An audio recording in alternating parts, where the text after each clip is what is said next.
All right, the next exercise that we're going to be doing is the hip thrust.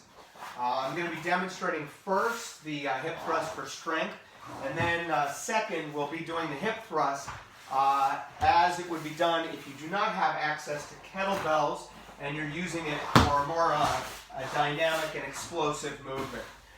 First, what we're going to do is you're going to get on an elevated surface. It can be a chair, it can be a couch, whatever you can. Ideally, you're going to create as close to 90-degree angles as you can. And again, you're going to create that 90-degree angle at your hip and your knee joint, roughly speaking.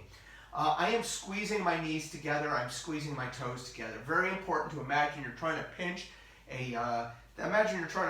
pinch a quarter between your knees, pinch a quarter between your toes. You don't want the toes to splay apart or the knees to come apart as you do this. Second, you want to pull your toes towards your knees. I'm going to lay with my head is going to stay and my back on the ground, and I'm going to, in control, lift up nice and high. When I get as high as I think I can go, I'm going to try to see if I can push those hips even higher and then come back down in control. This is the hip thrust.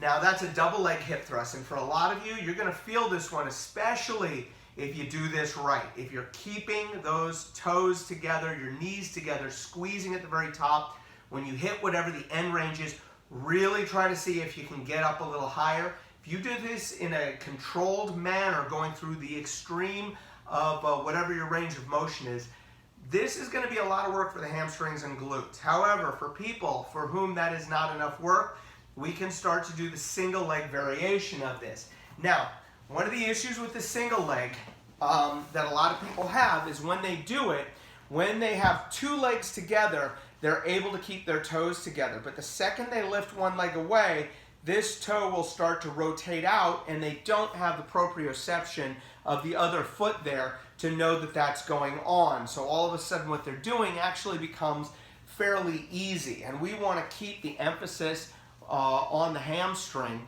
by getting those toes pointed straight up and continuing to pull the toes in. So if you are able to do this properly, go ahead and you can lift one leg up.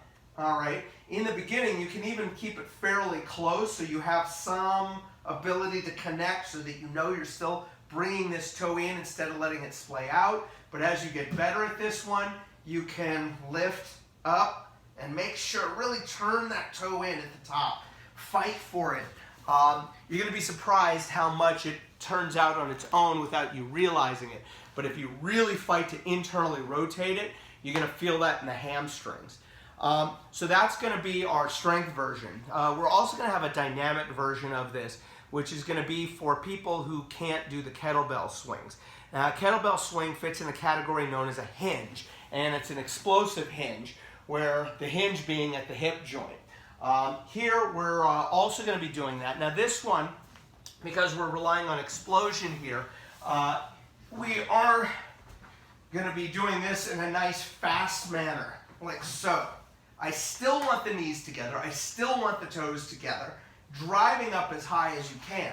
So on this one, when you're doing the dynamic hip thrust in lieu of being able to do the kettlebell swings, I want you to double the number of kettlebell swings that you're doing. It typically takes a kettlebell swing, I can roughly approximate, is about 1.5 seconds per swing.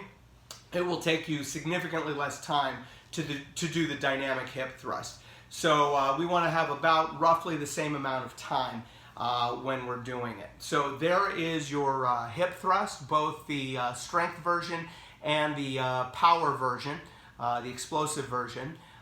Use the appropriate one as the programming calls for. All right, I'll talk to you later.